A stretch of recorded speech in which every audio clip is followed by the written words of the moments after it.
guys and girls, it's I've got Mark Bouris, the great man, the man who's been a shining light for businesses over the last month. And I'll go as far. And by the way, I'm going to treat this like we're just having a catch up with you, right? And Sweet. we just have a free flowing conversation. Yeah, and yeah. we're just talking about routine. And one of the posts I saw. I was going through your post today because I thought to myself, I want to find out exactly what he's been thinking, You said right now you need routine. You need routine. Totally.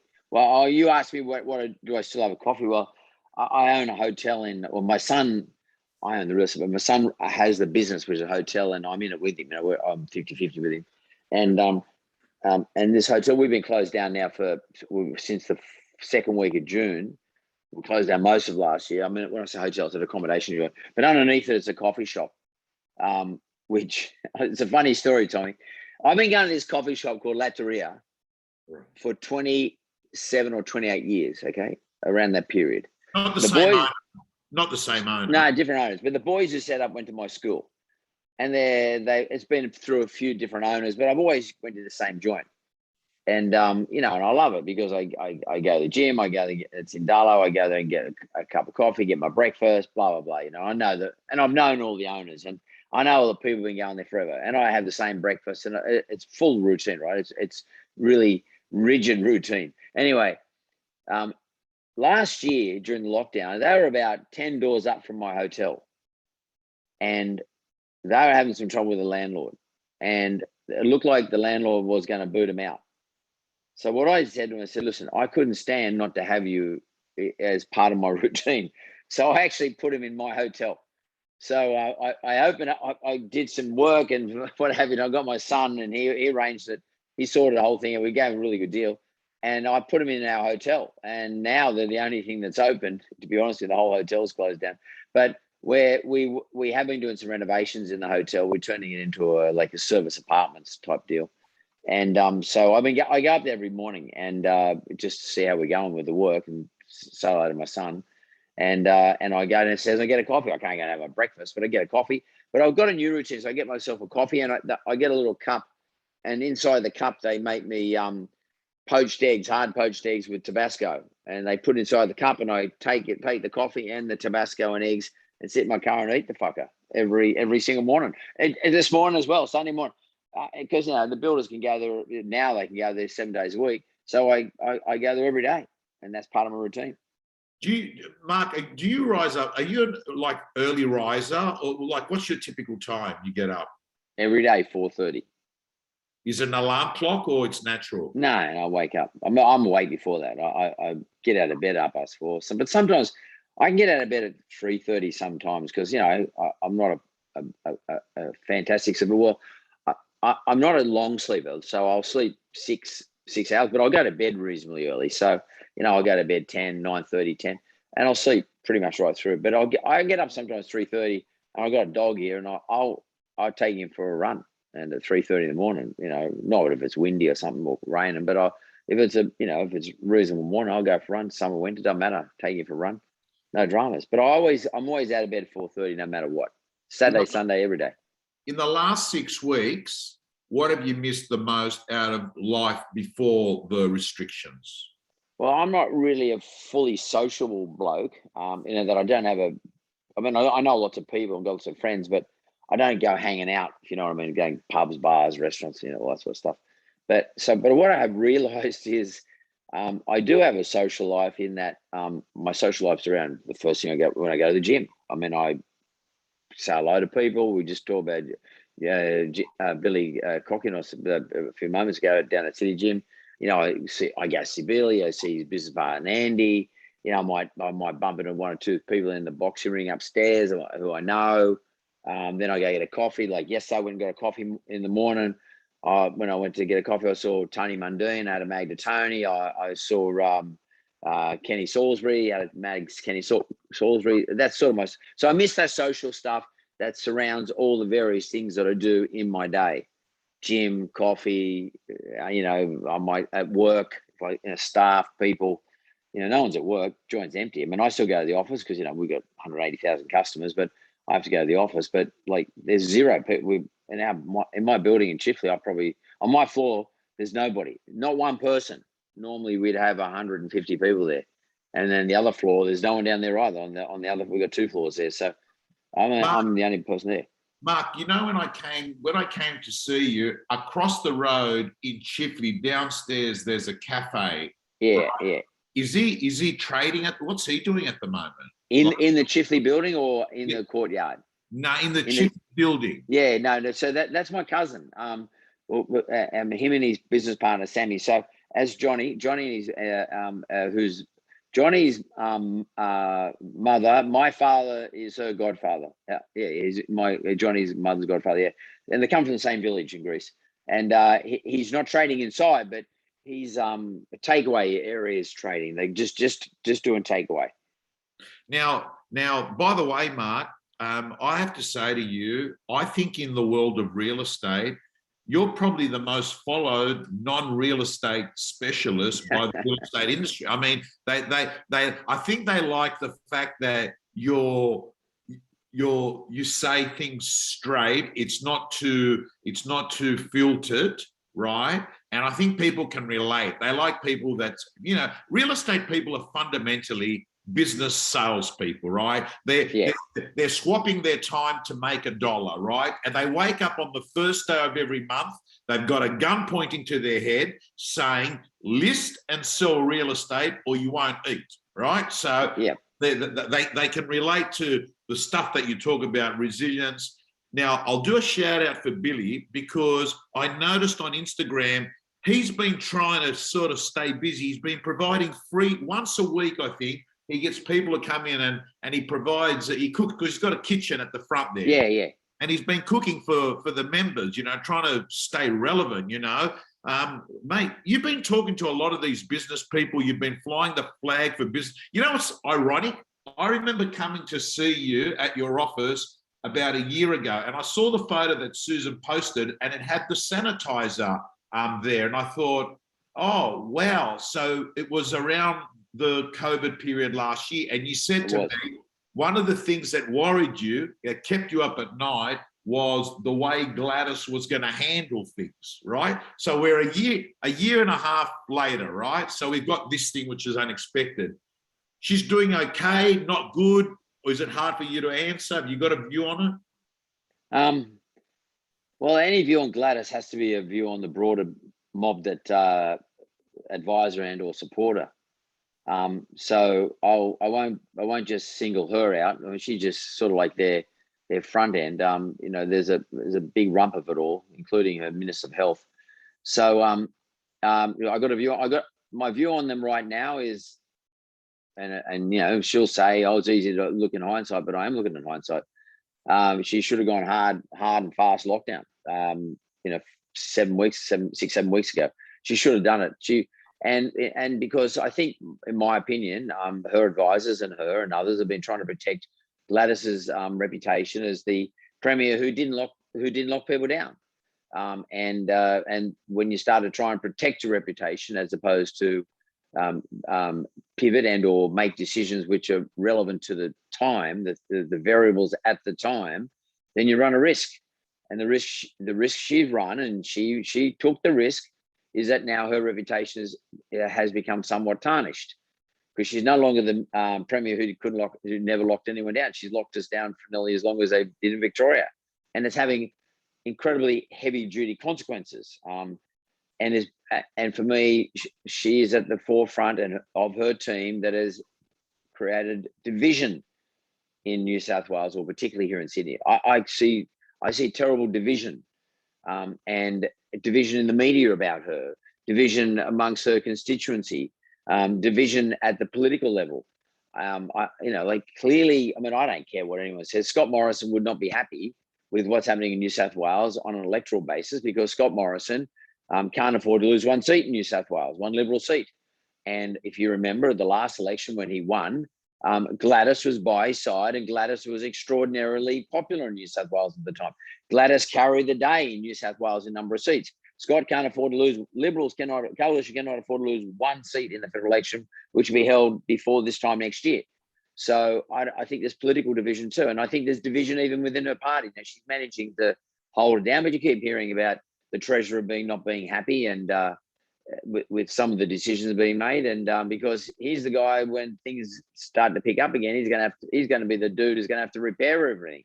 And if we're running a deficit here in New South Wales again, or a bigger deficit than what he predicted in his budget, which only released like 3-4 months ago, he's going to be the guy whose head's going to be on the chopping line. So I reckon she's got a few issues that she has to resolve. She's probably hoping once she gets it all fixed and everyone's vaccinated and we're all back to Freedom Day, that everyone's going to forget. But I actually, this time, I don't think people are going to forget. So Mark, I saw a post you put on about you'd gone for done some work or gone for a run through the botanical gardens near your office, and you were just sitting there flipping through some text messages, and actually, sorry, you were doing some work with a farm or cattle station you own, and one of your employees unfortunately is unwell. And I saw that post, and you talked about a guy comes along and asks you to keep moving on because you weren't physically exercising, but that you can feel this sort of tension. Like, I'll give you an example today, Mark. Today's 3 years since my young brother died, right? And my mum said to me, she lives in the Canterbury Bankstown. She lives in Belmore, which is that Canterbury Bankstown LGA, right? She says, listen, it's your brother's 3 years. We can't go to the church. We're going to go. Can you meet me at Rookwood at the cemetery?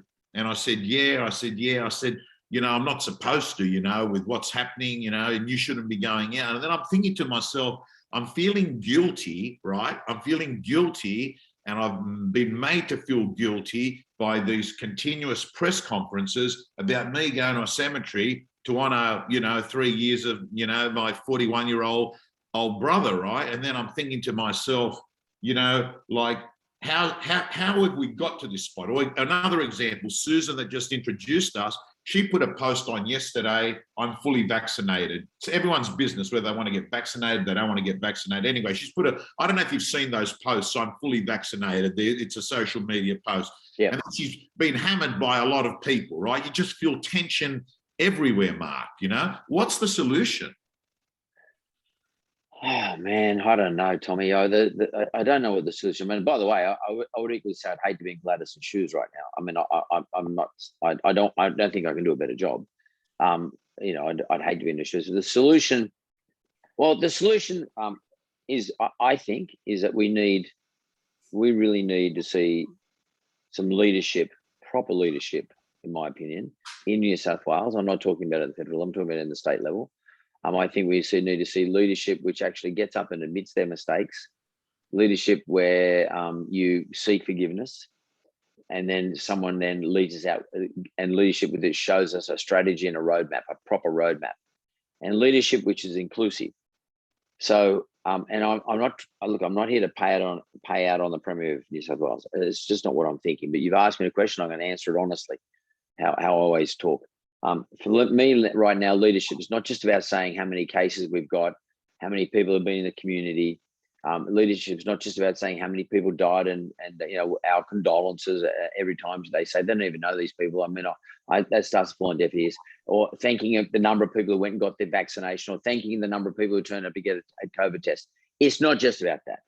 The leadership should be about, and by the way, we have now noted that there's 10,000 people who have lost their jobs in the last week. And by the way, every week for the last 6 weeks, 10,000 people in Sydney have lost their job.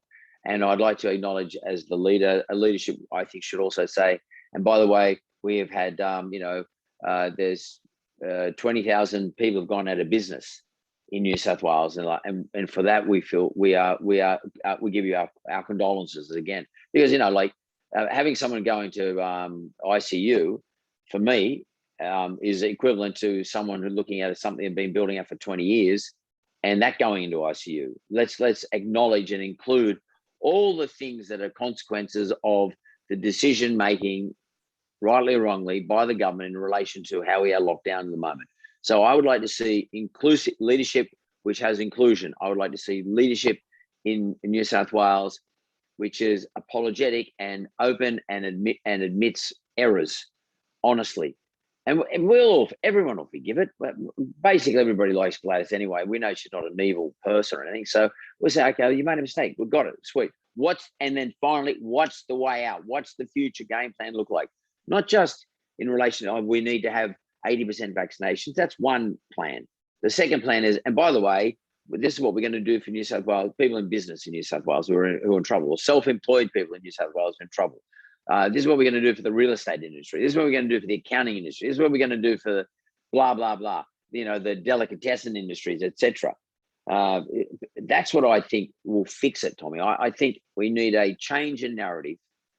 We need someone to rise up above all of this and forget being told what the political answers are and how to weave your way out of all the bullshit, not make admission, but just make little singular admissions every day. And eventually everyone's going to forget about what you've said like 3 months ago. Forget about all this shit.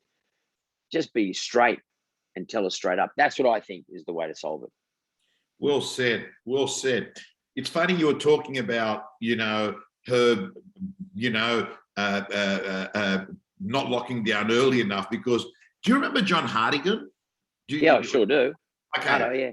Hardo was my CEO when I was first at News, and I'll never forget. I said something in a meeting once, and Hardo pulled me aside, and he did it. He was very smart. He had the combination. He was street smart, but he was still editorial based. He had this. He was one of the few people in a media organisation that became a CEO that came through editorial, not through the money side. But anyway, he said to me, pulled me aside. He said, "Tom, never ever make a definitive statement, even if there's a remote chance that you might have to go back on it." And I was thinking about Gladys. The thing that made it so hard for her not to lock down is she'd said, we can run a state without locking down, right? She cornered herself, and it made it difficult. She locked herself in, 100%. And it's an interesting observation, Tom.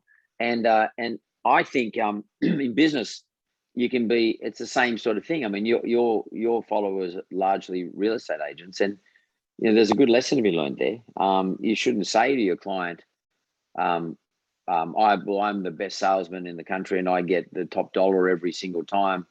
I mean, you don't need to lead with your chin. I mean, you can make your client feel confident. There may be other ways you would know out of everybody how to make your client feel confident. Mark, a lot of the times, this is what happens with real estate people. They go see a vendor and the vendor says, hey, I want 3 million. And sometimes the agent will say, listen, you're not going to get 3 million, right? You won't get 3 million. I reckon you should take this. Anyway, they put it to market, particularly when the market's hot like now, where there's no stock and it's gone up, and then they get 3.3, and then the vendor says, well, we believed it in more than what you did. There are always instances there. But Mark, I want to ask you, there's a quote you put in, you can get mad or you can get over it. The thing that I think real estate people love about you is you accept that events happen to you, but you've got to look at what your response to events are. Like there's in life, I think there's winners, there's watchers, and there's whingers. There's winners, watchers, and whingers, right? There's 3 W's, right? That's what you are. But you're sort of saying is, you've been delivered this shit.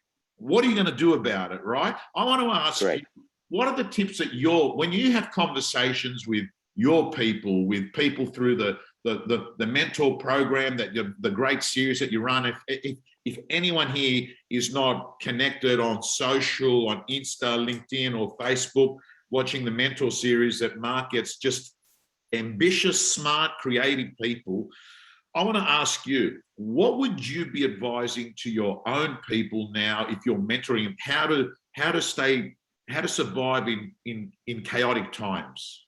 Well, the first thing I would say is don't get involved or don't dig into the weeds around. What I mean by that is don't sit there thinking about how shit things are. That's the first thing. Second thing, don't start sitting there thinking to yourself, have a rant. Look, I mean, I have a rant. I carry on about the government and the politicians, shit like that. But have a rant, get it off your chest, but don't dwell on it. Don't sit in the weeds thinking about this stuff all the time. Because at the end of the day, you're the person in business. You're the self-employed person. You're the person responsible for yourself. No one else is going to be responsible for you. Just because you can't get a handout or don't qualify or whatever the case may be, move on. start to strategize. So you've got to be very strategic right now. So two things you've got to do. You've got to be tactical and strategic. Now, but let's just look at the tactical stuff. Tactically, if I'm not getting enough listings, or if there's just not enough listings, just listings don't exist, I would be straight on to every single customer and or whatever you guys call them, clients, I guess, or my database. I'd make sure tactically my database is up to date. I make sure then once my database is up to date, that I'll reach out to everybody electronically. Then once I've reached out to everyone electronically, I'll reach out to them personally, either by text or not a pre-crafted text, an actual personal text. And then some of my customers or clients, I should say, I would reach out to them by telephone. And I would know from my database who likes to be spoken by phone, who likes to be spoken by text, who doesn't want to be spoken to at all, who do I leave alone, who just likes to remain anonymous. And then I would make sure I know what messages each one of those people have. And I'd have that in my data set as well. So tactically, now is the time to build up your data set. And then tactically, now is the time to act on your data set. Because sooner or later, the markets will come back. You can't change the markets. You can't change the markets. You can only work on what you can work on and work on what you can have an impact on. But what you want to do is make sure that you're front of mind when the market does come back, both at the vendor level and maybe even at the purchaser level, because you might have purchasers tapping you on the shoulder saying, listen, I need a 3-bedroom, house in Wallara or wherever it is. Keep them in tow as well. Now, you do it very well, Tommy, by social mediums. But some of these guys don't even use social mediums individually. So I would be doing direct. I would be doing it through social mediums. I'd be talking to them by telephone, text them. You don't have to ring and say, "Oh, hi, I'm just checking to see if you got a property for sale." No, I'm not talking about that. Just, hey, by the way, how you going, Tommy? You feeling okay, mate? If you know the person personally, check in on them. If you don't know them personally, it's Mr. Panos. Mr. Panos, I was an agent on one of your properties that you sold recently. I just thought I'd reach out, make sure everything's okay in your area. How you feeling? Is there anything I can do for you? Just let me know. End of story. So and Mark, tactically, the other thing that you said is communicate. Also, I heard you say on a social media post, even to people, the client, not just clients, but to debtors, to providers of services. Correct. Anyone you owe money to. I mean, the big deal right now is the revenues aren't coming in. So if the revenues aren't coming in, you got to look at your expenses. And another tactical thing you should be doing right now is looking at your profit loss or your cash flow. In your case, I guess it's for you guys, it's there's a bit of a delay, or it's not quite matched. But you got to be looking at your profit loss. You got to know, okay, in a 3-month period, how much money do I need to earn to make a profit of blah? And if I'm not going to earn that amount of money, what are the expenses? What are the discretionary expenses? What are the fixed expenses? What can I reduce? And if it's a fixed cost and I can't just make a decision not to spend that money on that particular item, and it may be landlord, it may be rent, it may be mortgage payments, it might be an interest payment, whatever it is, go and talk to them. Go and say hello. Look, don't wait until the day comes when you can't pay at all. Go and talk to them. Just say, listen, it could be a staff member, could be someone who assists you, who you can't afford at the moment to pay, $1,000 a week. You might only be able to pay $500 a week. Sit down with them. Say, listen, I can't afford to pay the $1,000 a week. Can I pay you $500 a week? I don't want to lose you. You're really important to me. I'll make it up for you. And if I owe you $2,000 at the end of the lockdown, I'll pay you $100 extra a week on your current wage or your current payment for the next whatever period is. Sit down, do deals, talk to people, communicate. As you said, that's what I've been saying for a long time. Communicate to all your expenses, but understand what they are. It's a good time to sit down and write it all down. Get your credit card out. Have a look where you're paying your credit card that you don't need to spend money on. Everybody's spending money on Uber Eats and bloody all sorts of things at the moment. Mate, go down the butcher and buy yourself some meat and support your local butcher and buy a bit of vegetable, buy a sweet potato or something like that and cut it up and boil it. It's only boiling water.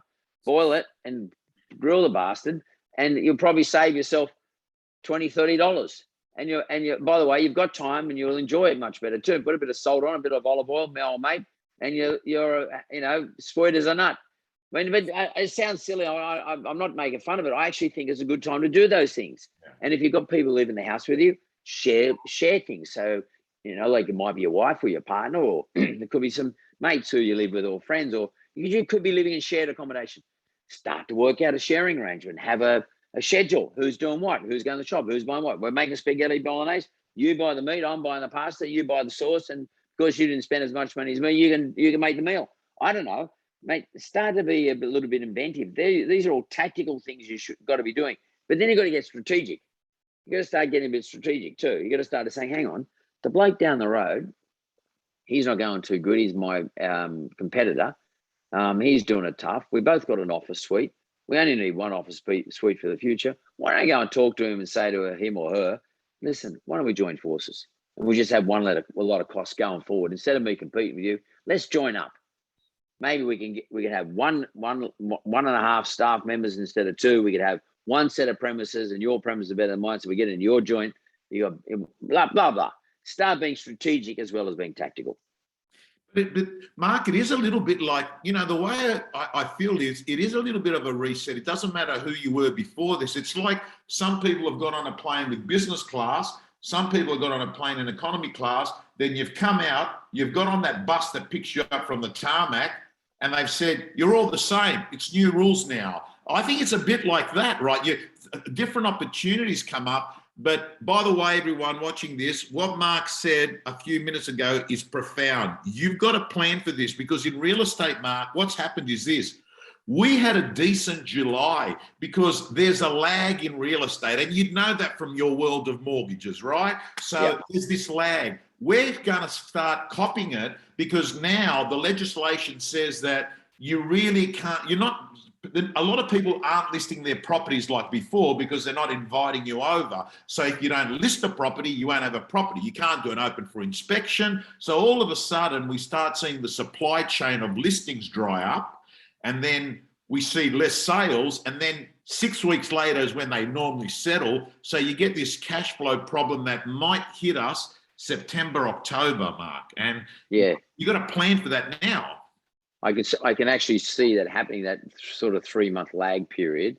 Because you're right, I'm in the game. We lend money to people, and it's usually between me getting an application for a mortgage, it's around 3 months between that date and the settlement date. The day we have to put the money in the person's account. And we get paid. That's the day agents get paid. Settlement. Yeah, and that's the same day. And I can see it being an issue for your industry. I also think a lot of people are, maybe not so much this week, but I reckon over the last few weeks, people have sort of been convincing themselves, look, this is not going to go much longer. It's going to be okay. We should be fine. And by the way, spring is around the corner, and everyone's going to start listing their properties left, right, and center. So you need to, a lot of people are going to need to plug a hole. Like there's a short-term hole that needs to get plugged. It could be 6 weeks. It might be 3 months. I don't know. But my gut feeling is too, by the way, Tommy, is that the narrative in relation to the lockdown discussion has gone from numbers of people with COVID on a daily basis to something different, to a combination of that plus a number of people who are vaccinated. So my gut feeling is come end of August, there will be some small changes in the lockdown rules. And they'll just drip feed us out into what they call freedom, but they'll drip feed us out. So I don't think it's going to finish on the 1st of September. So if you're a real estate agent and you can see some sort of impending problem with your cash flow coming up in the next, say, couple of months, plan for 4 months, over plan, and then start to do what I said before, go and start thinking about how do I deal with my expenses. And by the way, if you're got to talk to your landlord, for me, every landlord, they'll all play the hardball game in the beginning, but they don't want to lose tenants. No landlord wants to lose a commercial tenant. Hardest thing in the world to get today is a commercial tenant. And I'm one of them, and they're pretty hard to get. And so for me, a commercial tenant that I have is gold, and all other landlords, bar a few, would think the same. And therefore, they're going to turn themselves inside out to help you out and look after you. Particularly if you say, oh, look, I'll somehow pay you back over a period of time. I mean, as long as you're not ripping the guts out of them, and they're going to have to be reasonable. Otherwise, if you say you're going to walk, mate, they'll be sitting there for 6 months trying to find a tenant. They'll lose all their rent for 6 months, as opposed to getting some rent for 6 months from you and getting the rest repaid over time. It's a no-brainer from my point of view. I just want to say something to you, Tommy. I think this is really important. prior to the June commencement of the June lockdown, and from about February through to June, I was saying that this period, our economic period from February to June, was a 1 in 20 year event. And what I meant by that was everything was booming. And the last time I saw that was 20 years ago when I had my wizard business back in 2000. And that period was the best business period of my life in terms of, flow of money and flow of business and et cetera. And there was a whole lot of reasons why it occurred 20 years ago. And those same reasons, a confluence of those same reasons occurred in February this year. But for COVID, but for the lockdown in June, we would be in the best 20 years, the best real estate period in the last 20 years, and the best economy in the last 20 years. And especially when you consider we just came out of COVID from 2020. So I would say to people now that once we get the vaccinations back up and things open up from a business point of view, we will go back to that 1 in 20 year event. I really do think it's going to take off. So Mark, you believe that once this, and you obviously believe that it will go. Obviously, you don't think this is going to be a 3-year protracted project, right?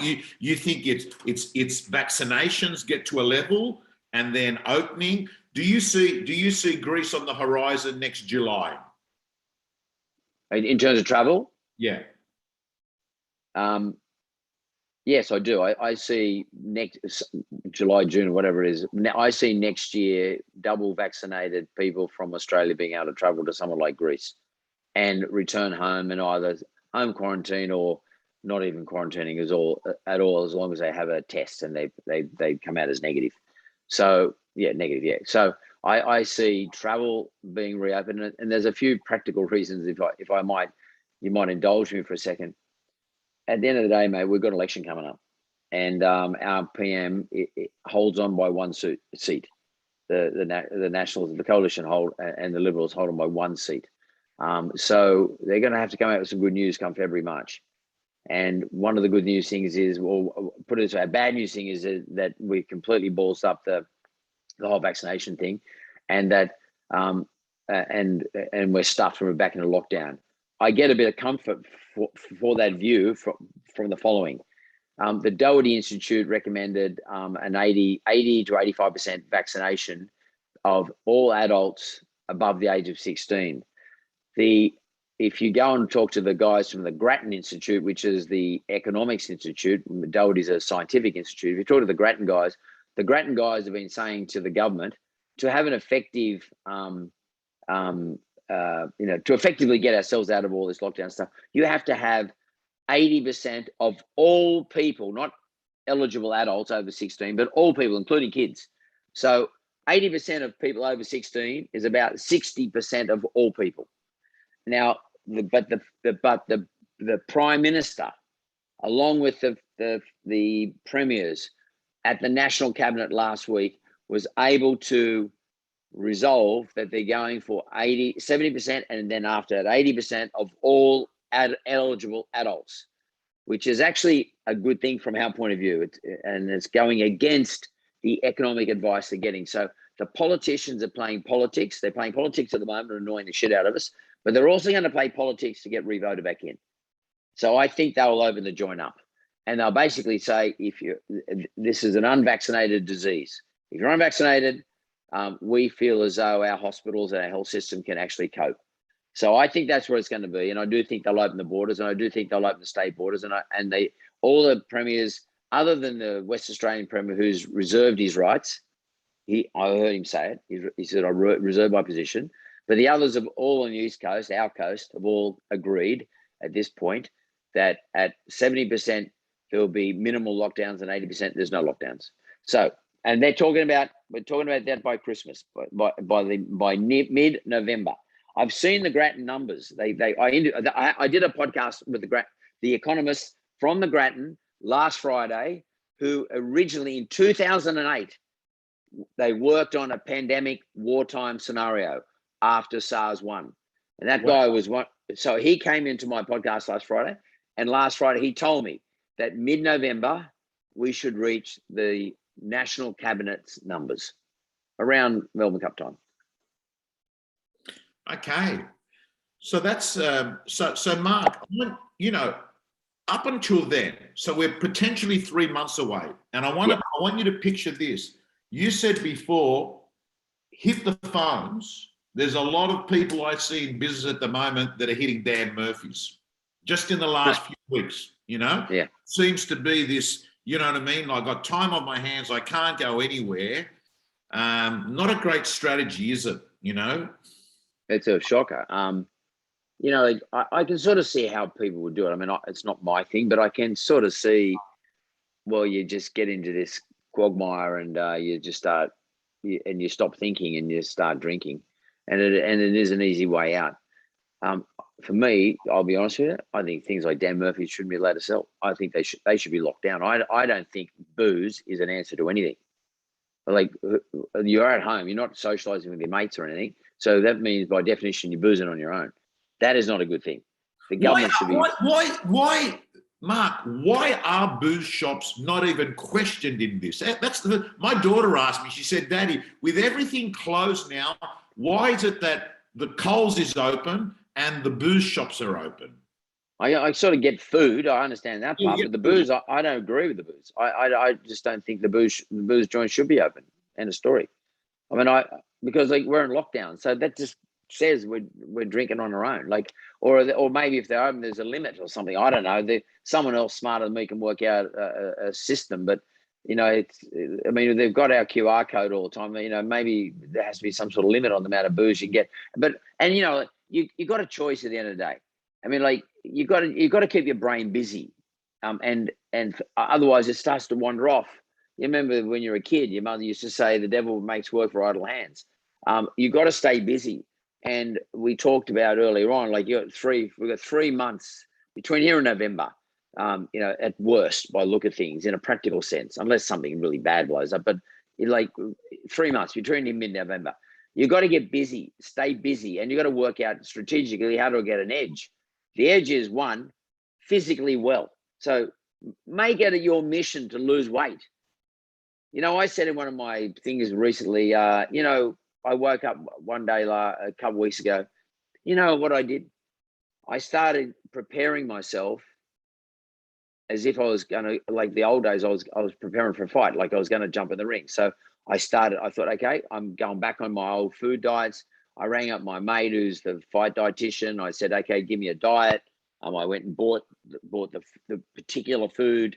I'm not getting to go on a fight. I mean, I just did this. I started training really hard, getting up, skipping. I was running. I was doing, you know, 400s down there at Trumpet Park, trying to do times. I started to try and make myself obsessed with physical fitness, and therefore mental fitness comes with physical fitness, in my view, for me anyway. So I started becoming obsessed as if I was going to do something. So put yourself in the position as if you're going to do something and start to build around that. Don't just sort of go the lazy route and say, oh, I'll have a bottle of gin or have a few vodkas. No, go the opposite direction. Push yourself around. Take control of yourself and give yourself a good slap and say, go and get physically fit, get mentally fit, and make your business fit. Get your business ideas fit. Get your customer base fit, your client base fit, your database fit. Make sure your family's happy. Go extreme. Go mad. Go obsessive. Go for it. Like, this is an opportunity. Don't go to fucking Dan Murphy's. Guys and girls, I hope you're brain tattooing everything the man is saying. I reckon it is a gift that's badly wrapped at the moment. You've got time. I mean, most of the time in real estate, you're running around just putting deals like left and center. Often during that time mark, people have got fatter.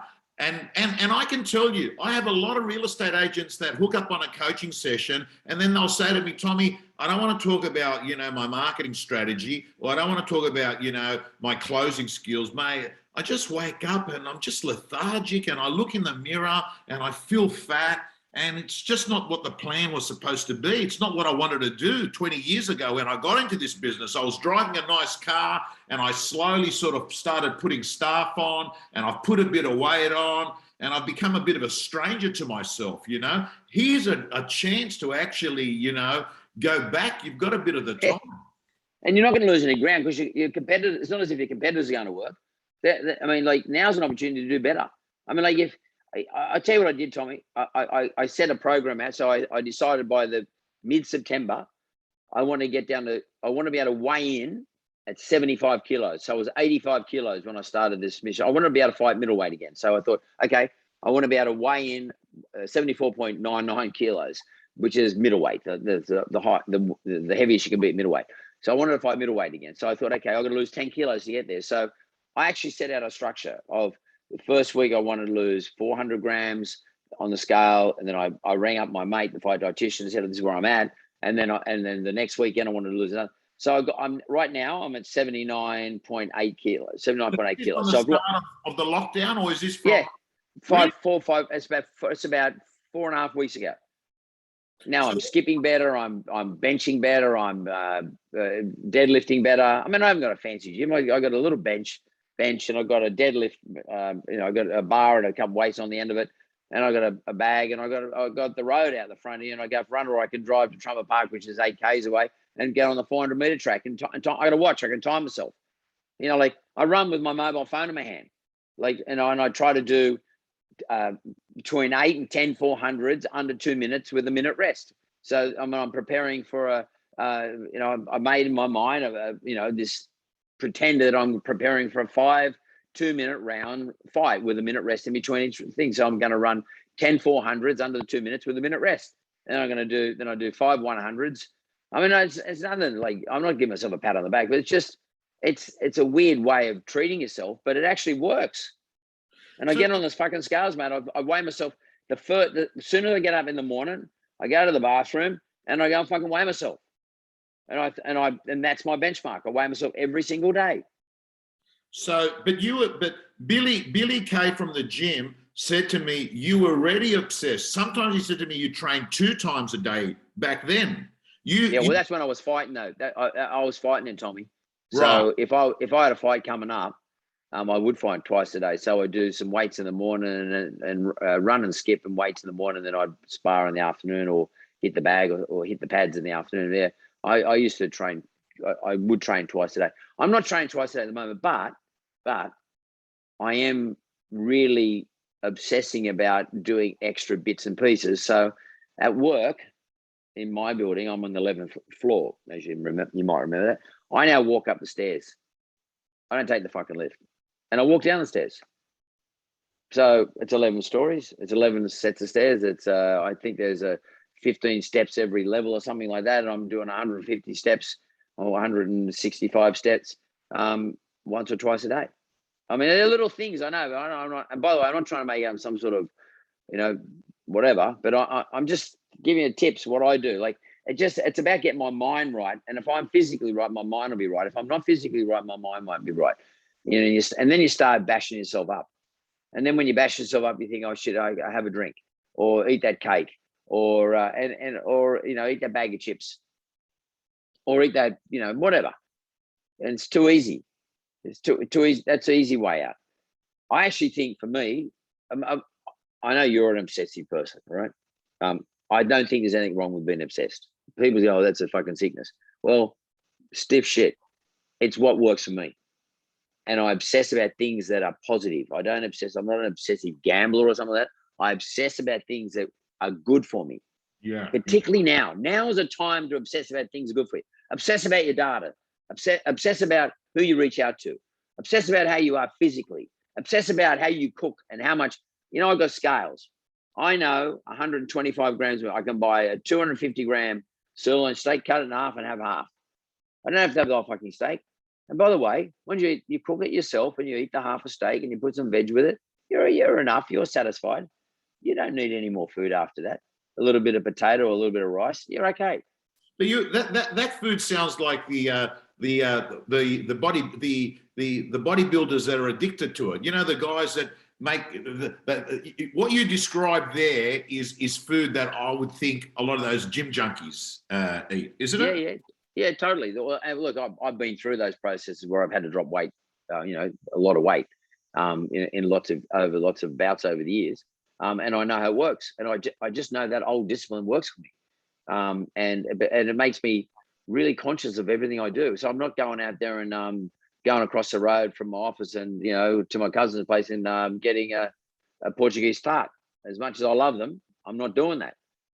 I'm just not doing it. And by the way, it's what's interesting about is I'm not spending as much money. It's quite interesting, and it's not that it's a big issue for me, but I just realized that. And the other thing I've done too, Tommy, and I'll tell you why I did this. I did it originally for a different reason, but I pay cash for everything now. Cash. Really? Cash. I don't use my card. How did that come about? Well, about the 18th of June this year, like just when the lockdown started, I get a phone call from New South Wales Health. And they said to me, you had bought a cup of coffee at a cafe in Vaucluse called Bell Cafe. Right. I said, yeah, I think I did. That was a Friday. I said, I think I did. And they said, yeah, you were there between 9:15 and 9:50. I said, oh yeah, well, maybe. I don't remember what time I was there. And they said, well, you're going to now quarantine yourself and go and get a test today.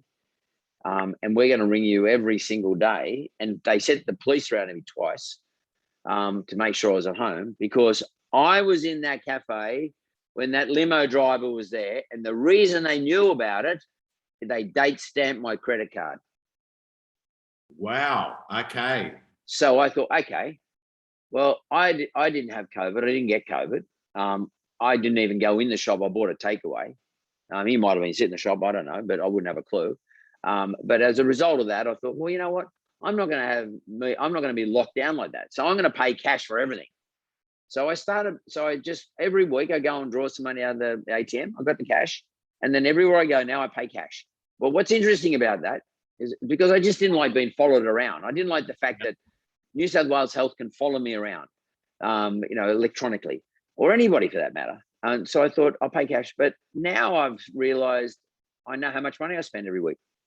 I know exactly how much money it takes me to live, how much money it costs me to go buy a bit of meat, a few sausages, or whatever it is I'm buying, a bit of veg, buy coffee in the morning, those poached eggs I'm talking about. I know exactly what it costs me. And I know, for the first time in I don't know how many years, I know what I spend every week. Now that is a realization for me. It's fantastic. It's a good thing. It's a good feeling. And I don't use my credit card. Before I just tap, like I one leg with it. It was one-legged tap dance, bang, bang, bang, bang. But now the cash thing is a good way to be. It's a good little discipline for me to use at the moment. I'll take it away when it all comes back to normal. But right now it's a good thing. It's another thing I'm obsessed about, cash, and making sure I've got enough and I know what I'm spending.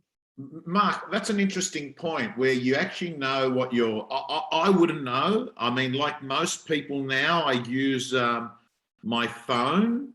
I just carry the phone and I pay with it, and also the watch, which I don't always wear. But I think to myself, I wouldn't know exactly what I spend, but I'm not one that has, even outside of COVID, that has long lunches and $1,000 restaurant bills, with a few guys. I don't do that. And it's not to do with, it's just not, that would be a hassle to me to be for 4 hours. That would be inconvenient. It's not even the money. Do you think people overestimate how much money they need to have a happy life? I 100% do. And I don't do it. And I'm not sitting here saying that, you should, I don't think people shouldn't go and spend $1,000. If they can afford, they should do it. I'm more doing this because I want to know what I spend. And I want to know what my regular pattern is. I mean, and this is an opportunity, you said it before, right now we're in lockdown. It's an opportunity for us to know about ourselves. No, can I get up at 4:30 in the morning or 5:30 in the morning, continue through this process? No, can I beat the little person sitting on my shoulder, say, go down to Murphy's and buy a case of beer? No, can I lose 400 grams a week in weight? And no, can I make my own meals and without having to go and buy, get Uber Eats and get fucking, all the takeaway in the world? No. Do I know my clients? Can I actually discipline myself into those environments? And I think we've got to use these environments to learn. You got to keep learning, and this is sent here to teach us something. I said before, there's no point me sitting around and complaining about how shit it is, or thinking about my hotel's been closed down for now 8 weeks, and I haven't had a guest in there, or thinking about, oh, the government doesn't give me any money because I don't qualify, or even sitting there thinking about, I can't stand that pantomime that's on every day at 11 a.m. I mean, the inadequacies of that. I mean, it's nothing I can change, and so I'm not going to really worry about it. I'll have a comment about that's about it. What I'm only interested in is what I can fix, and what I can learn about myself, and what I can do for my environment and for my loved ones, and what I can do for my staff. Like if am I ringing my staff up? Am I talking to my staff? Am I saying, look, how are you feeling? And it might not be necessarily your number one person who works here. It might be just ringing one of the receptionists up, or somebody you don't talk to that often, because they're at home. You got to communicate. They're your people. That's your team. Clients, staff, contractors, landlords. Ring the ATO up if you've got a problem with them too. Ring everybody. Talk. Speak to your clients, and know about yourself. Learn about yourself. How fucking tough am I? Yeah, well, you think you're tough? Well, start to put yourself through the tests. Like you remember the old beep test? Where you had, yes. Remember the old beep test? And if you could do 13, if you could do 13, go through 13 of the beeps, you're pretty fit, Anthony Minicello level. Well, start to apply beep tests to the way you live your business life. And start to apply beep tests the way you are. Can I continue to get up every morning at whatever time is a good time for you to get up, or an early time for you to get up, not the time where you just feel all relaxed, an early time. No, we don't have to be at work at the moment, so we get up whenever we fucking want. Okay, pretend I'm going to go to work. Well, what time am I going to get up? And can I keep doing that 13 days in a row? Can I do it 14 days in a row? Can I ring 10 clients or 10 staff members or 10 creditors or 10 people every single day before 9 a.m.? Can I send 25 texts? And can I do it for 13 days or 14 days? Yes. Set a test. Yes. And then go to your mate and say, someone in the office, I'll bet you I can outdo you. Start to entertain yourself. Gold. I got to tell you, Mark, the last time when the gyms closed, it's 6 weeks. I still remember it was a Saturday afternoon. They said last options today. Everything's going to lockdown from 6. It would all happen very quickly. Since that day, Mark, I've run the Bay Run, so it's 38 days now. And I don't like running long distances. I don't think I'm fit enough, and I actually don't like it. But the Bay Run is 7 Ks, right? It's beautiful. So I run the Bay Run. I've run it 38 days in a row, 38 days in a row, which I never thought I would. Don't get me wrong, I'm not that fast. I used to do it like 35, 36 minutes. Now it's in the early 40s, right? But I enjoy it, right? 7. But you know what I've noticed?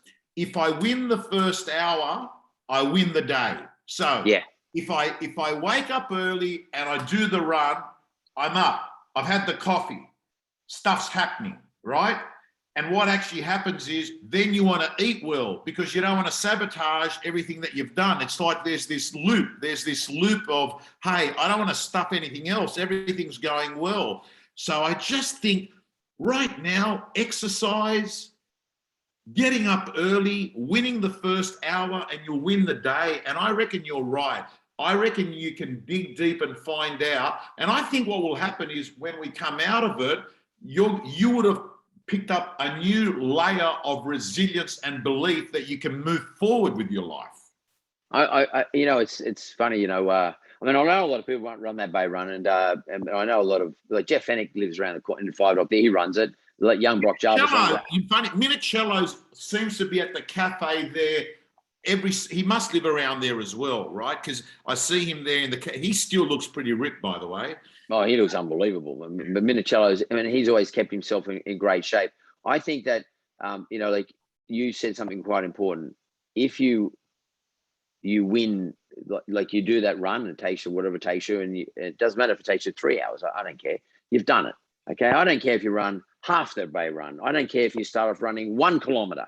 It doesn't matter, but it's a win. And what's important in these times when you're not closing a deal with a new listing, or you're not closing the deal with a sale, when those things aren't happening, we need to get that win mentality back to ourselves. And you've got to be able to look for the little wins every day. At the end of the day, for me, I do it at the end of the day. You got to look for the little wins. The little wins can be, and you might not have signed anybody today. You might not have got anybody inquiring about anything from you today. But a little win can be, well, you know what? But by the way, I did the bay run. And by the way, after the bay run, I ate good food. I cooked myself, 125 grams, whatever it is you're trying to achieve. And by the way, I've done it, like you just said, for 38 days in a row. Or I did it for 13 days in a row. I did it for 3 days in a row. But unless you do something like go for a run, or go and do some exercise regime that you don't normally do, or go and get yourself out of bed really early in the morning for so many days, unless you do those positive moves, you can't actually count your wins because you won't have one. So you've got to create the wins, and the wins can be really simple. It can be really simple. And I think if you don't get wins, you do beat yourself up, Mark. Bloody oath. You do. Totally. Tommy, you do. Like, as soon as you start feeling like you're a fucking loser, you start doing what losers do. You go to Dan Murphy's, and it's the difference between a winner and loser. It doesn't mean you won the Olympics. It doesn't mean you won a medal. It means you just did something that you don't normally do, and that's something that's a big deal for you. Getting out of bed early in the morning. Like, some people can't do that. Some people cannot get out of bed early. They just set the alarm and drag yourself out. It's winter. It's hard to get out of bed in the morning. It's still dark. But like, just do it, and do it again, and do it again. Guys and girls, you got to do it, because I got to tell you, be wary of the pajama slope at the moment. The pajama slope, where you find yourself at 10 o'clock walking around with your Peter Alexander pajamas, making an escapade, right? Feeling sorry for yourself. On another topic, Mark, I want to ask you before we go. I'm happy today because the Tigers won. We don't get a lot of wins, the West Tigers, but we got to. It was a good one, though. Yeah. Did you watch it? Do you watch? I watched a bit of it. I watched some of the highlights at the end of it. Do you like Maguire? I like his passion. I don't know whether I don't know enough about him to comment on him as a coach. I mean, I'm a big Trent Robinson fan, as you know, but like, I like Robbo's style. He's got I think there's a beauty about him. Like, to me, he's like a racehorse in terms of coaching style. Can Roosters make the semis? Yeah, we can make the semis, but we got to. But I don't look right now. Melbourne's like a standout, like a total standout. Melbourne is so good. We can make the top 4. Whether or not we can win a grand final is a different issue. We got a lot of young kids who don't have that grand final experience. We got some older guys who do have the grand final experience, but Melbourne's got a team that's just hardened and just, they're unbelievable. You got to give it to them. They're a bloody great side, Melbourne. Is Penrith the second best team, or do you think that they might not at the moment? No, I don't think so at the moment. I think there's 3 or 4 second best teams at the moment. Manly demonstrated that today. South is definitely a second best team. I'd put Roosters on current form just slightly behind all those guys, but with the ability to get better, they could be a second best team. But I'd say right now there's no one second best team. Penrith without Cleary, it's a big, and also Fisher Harris. Without those 2 guys, the leader at the front and the leader at the back, it's a tough gig, They built the whole game. The whole game is built around those 2 guys, and that was demonstrated. Even though they beat us, that was demonstrated on the weekend. But the footy's very interesting this year. I mean, they're all out of sorts. They're all playing up in Queensland up there. We looks like we're going to have our grand final up there for sure. They're talking about New Zealand. They said they were so impressed with the rugby, 40,000 people, that there was talk, if there was going to be problems, that they'd hold the game at Eden Park, because they'll get 40,000 people and they want to have a game at a sellout crowd. That'd be cool. I reckon that's a good concept too. I mean, but I dare say though that our fearless leader Peter V'landys will be putting the game on at Suncorp Stadium. The Queensland government been too good to him. There's no way in the world that you're going to say, "See you later, I'm going to New Zealand for the grand final." Like, Queensland government just bent themselves over backwards for NRL. And there would have to, she's pretty smart, Palaszczuk, is politically savvy. There would have been, and by the way, we want the grand final here. There would have been definitely that conversation. I don't know. I haven't spoken to Peter about it, but I'd say Peter would probably, in the negotiator, because he's a great negotiator, probably said, by the way, if you let us come up here with the families, we will play the grand final here. So I bet London to a brick that it's going to be done in Suncorp. You know, I was thinking Peter V'landys would have been a great guy steering things out of this mess in politics now. He makes logical decisions. He seems to cut through. I'm curious. I Googled the salaries. I was curious because I was watching them front up to press conferences, Mark, and I Googled the salaries. So Gladys is on $420 a year, Scott Morrison on $520.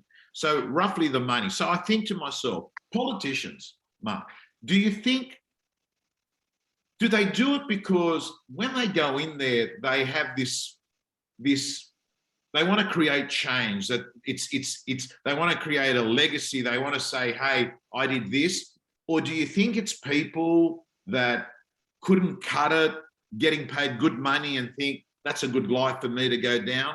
I mean, it's not a lot of money for the, it's not a lot of money for what she does, Gladys, right? No, 100%. I actually don't think that. I think that it's a bit like someone says to Matt Common, who's the boss of CBA, he starts off in CBA when he's 20.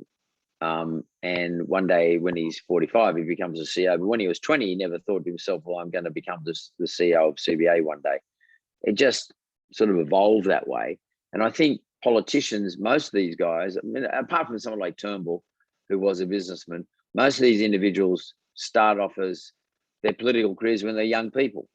And over time, they've evolved into someone that their market has decided is the best person for the job. So, you know, Gladys has always been a politician. So has Scott Morrison. He's always been a politician. Palaszczuk was always a politician. But there are a few exceptions. As one example, as I said earlier, was Turnbull. But generally speaking, I don't think they're doing it for the money, and I don't think they originally did it for the power. And I don't think it because they wanted to change the world. I think they were idealistic people who had a political bent when they were young. They probably did some sort of political career, a political course, which led them into working in the service of the public.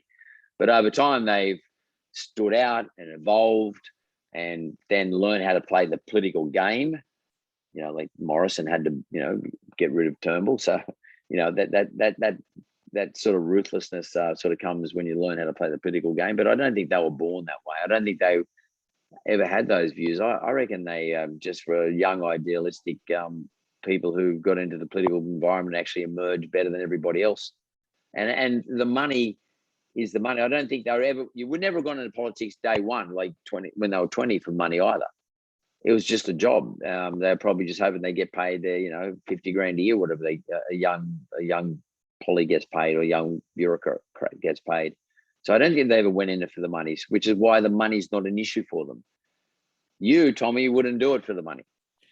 I wouldn't, but Mark, I think I would struggle, because I got to tell you, I sometimes agonize the night before in my head thinking about some project I'm doing the next day, or a presentation, or whether I should launch this, and I'll agonize it and I won't sleep. But I know, and that's only a small thing in my own mind, I'm thinking, man, if I'm lying in bed at my house and I'm thinking, do we go lockdown now, or do I leave it for another 24 hours and sees what happens? And so many people are impacted, you know. That was a big call back then, because, you know, that exponential curve, we know what a day means. A day means a lot when it's an exponential thing, right? So I just think I couldn't sleep. And I've got to tell you, I'd hate to not be able to sleep every night of my life, right? Worrying about impacting so many people. Well, yeah, it's funny. I don't think that happens to them, though. That's why they are politicians and you and I aren't.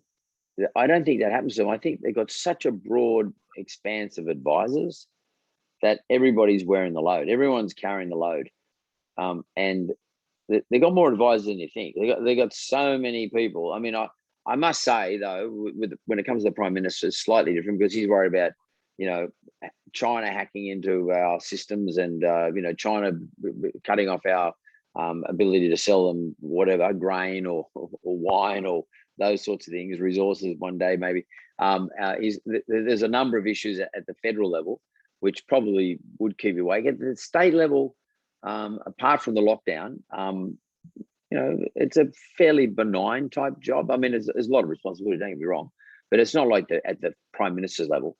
I actually think the Prime Minister is way underpaid for me. I think the Prime Minister should be getting $1 million plus. But bear in mind, this is an important part. When he's not the Prime Minister and when she's not the Premier, she's going to get that wage for the rest of her life.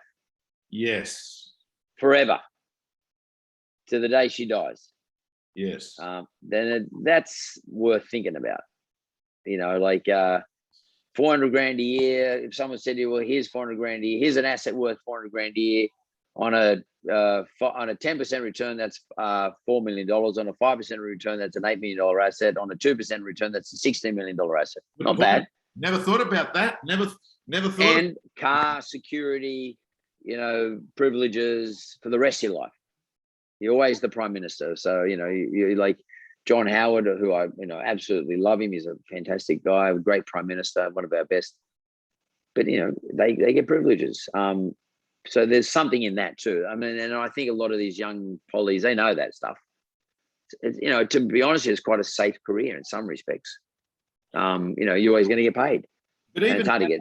Yeah, even now, Mark, the times I've seen him do the press conference, you can see, Kerry Chant just behind her. She's looking at her notes, just familiarising. Good chance that someone else has basically highlighted, said, push this. It's always an easy get out. When you ever get questioned, I notice that they always say, this is the health advice we're given. You can always sort of say, this is what our experts are telling us, right? So you can, Well, you asked me about how do we get out of this division that's currently existing in the place and the aggro that's sort of around us. And I said to you, I'd like to see more inclusive leadership. In that regard, this is a good point. I'd like them to move away from this so-called, this is the health advice thing. And to me, that's a cop-out. I'd like them to explain it. And I'd like them to explain, for example, look, is there an issue, like all these TGA approved vaccines, they're provisional approvals. They're not absolute approvals, they're provisionally approved. So in other words, they can take the approval away. So I'd like them to explain, for example, could you please just get up and tell us what are some of the problems that are associated with Pfizer? What are the things that you've seen in other places? We're not going to hold you to it. And just tell us, is there 1 in a million chance? I mean, I think people should be told those things. I mean, and I think that this just resorting to the best medical advice or the best health advice, that's a black box to me. And we're all smarter than they give us credit for. Sometimes I feel as though they think we're dumb and we're going to swallow that. You said something that I think would change the game completely. You know how they've got Gladys, Kerry Chant, and then they've got the copper. And Hazard. They got those 4 people. They all there. What if they also had someone that came out and said, and this is David Smith, he will tell us today how much dollars were given to the businesses and which businesses got it.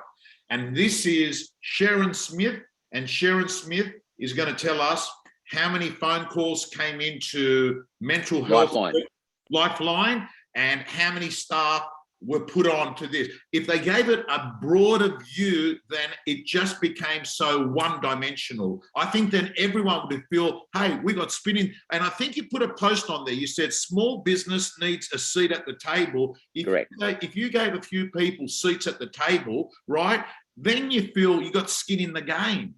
Then you we're in a What would be good, Tommy, is just sort of, if you saw those people you just mentioned, and including Kerry Chandler, who I think is doing a reasonable job, because she's it's a tough gig. Punchbowl too, Mark. Don't forget Punchbowl that. girl. Correct. But I'd like to see all sit, not one at a time. They all sit along a bench, and it's like a panel, and then everybody had that's what I mean by inclusive. What you just said, Tommy, include other people there, because all of us are sitting here. Mate, we're not, look, to be honest with you, if we're running a business and you've got a business out of Strathfield or Ashfield and you're about to go broke and you can't pay the rent, you can't pay your staff and you can't pay your mortgage, mate, the public health stuff doesn't really register anymore with me. You know, if I'm that person, I'm thinking, hang on, is there anyone else similar to me? Anyone else doing it tough too? Like maybe if you told me that, unfortunately, we've seen 10,000 close downs, or there's 10,000 people who've lost their job.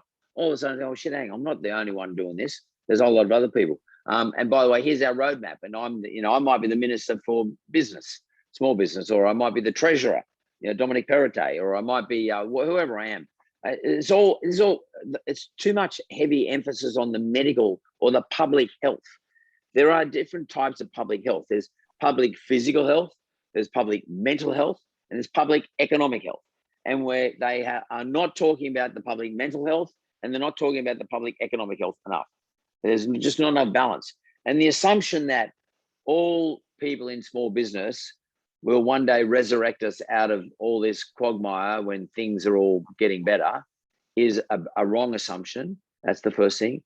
And the other assumption that they make is that all people in business have enough savings to be able to get through all this shit.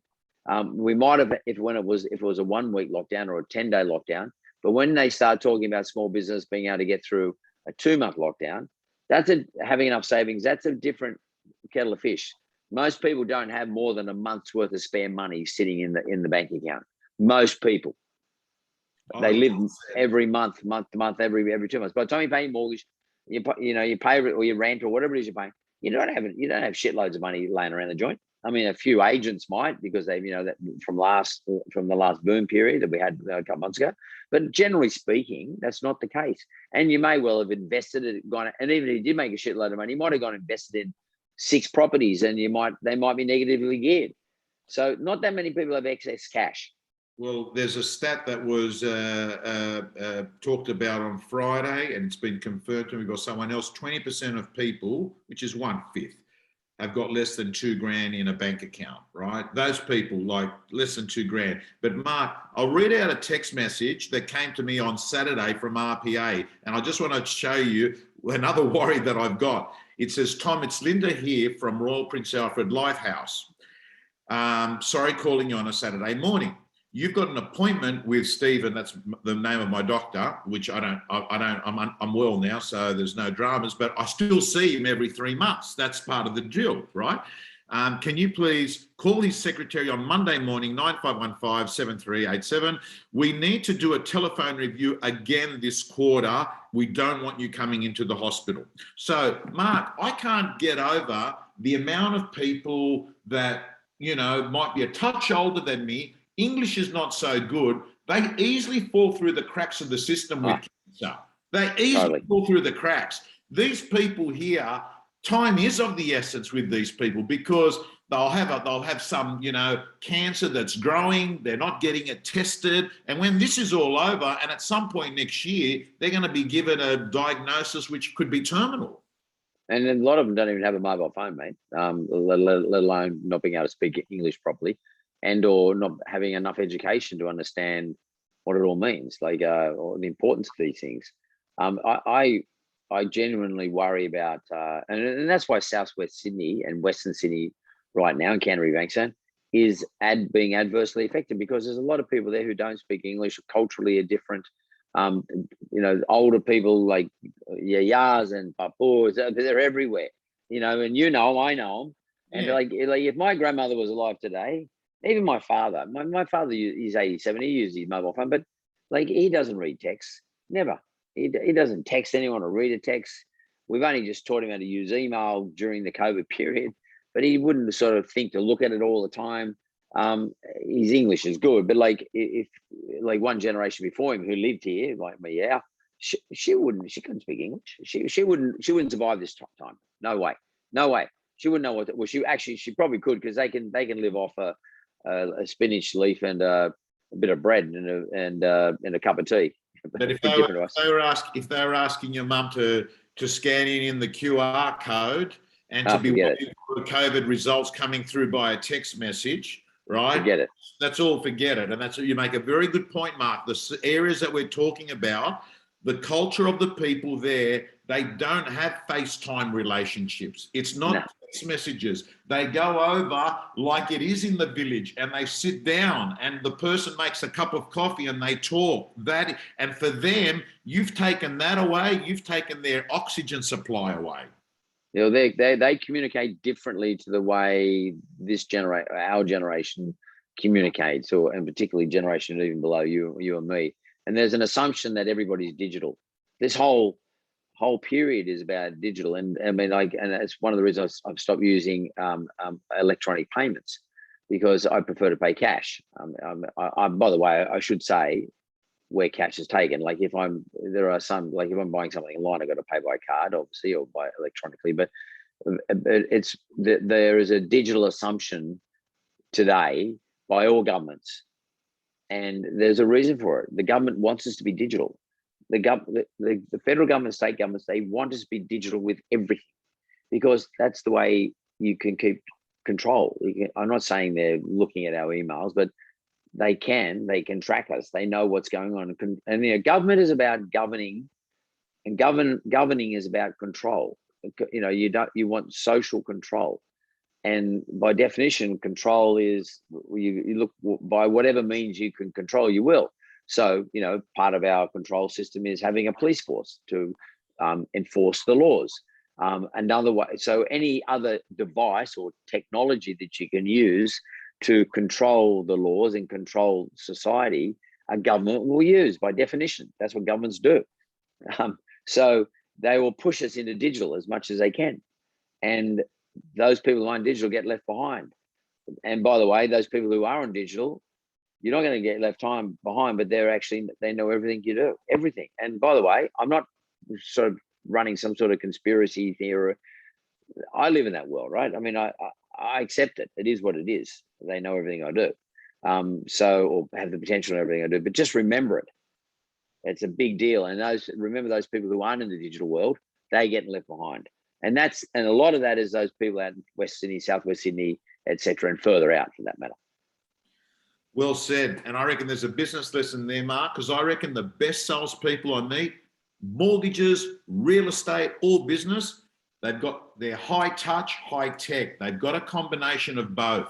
They don't sit there thinking to themselves, this one click that I've sent is going to go to 20,000 people. I mean, most people, like realistically, Mark, you seem to only read emails from people that you really want to read the email from. The rest of the emails you don't read, right? Correct. Well, that's because you get so many. Correct. And then reach out, talk. Guys and girls watching it, I said to Mark at the start, you probably would have jumped in and we were just having a conversation. I said, let's just have this conversation and give people a backstage view of what Mark's been thinking during the last month or two. But you can have breakfast with him every morning.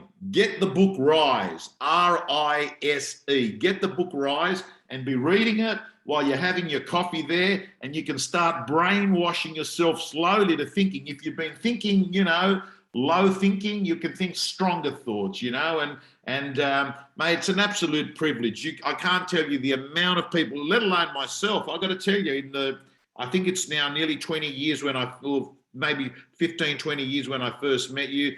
You're legit, the real deal. And what you're doing in the last 1 to 2 years, particularly with these mentored series, you've taken it up a notch in a world of, mate, there's so many people that are coaches and mentors that have got personal lives that are totally out of sync with what they say.